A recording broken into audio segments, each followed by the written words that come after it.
এঁচড় কেটে ভাপিয়ে জল ফেলে দিতে হবে। এবার তেলের মধ্যে হলুদ গুঁড়ো, লঙ্কা গুঁড়ো, সামান্য একটু জল দিব। এবারে আদা বাটা, বাদাম বাটা, নারকেল বাটা সব কিছু দিয়ে ভালো করে কষিয়ে 2টো তেজপাতা দিলাম। এবার সেই ভাপানো এঁচড়গুলো দিয়ে আরও কিছুক্ষণ নেড়ে চেড়ে কষিয়ে সব পরিমাণ মতো লবণ দিলাম। এবার আরেকটু নেড়ে এবার জল দিয়ে দিতে হবে।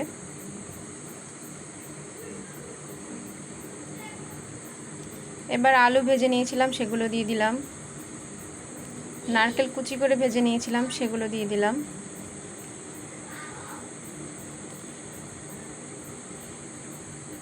সব কিছু একত্রে মিশিয়ে নেড়ে চেড়ে মিশিয়ে নিতে হবে। হয়ে গেছে। শেষ পর্যায়ে একটু গরম মশলা গুঁড়ো দিয়ে নামিয়ে নিলাম।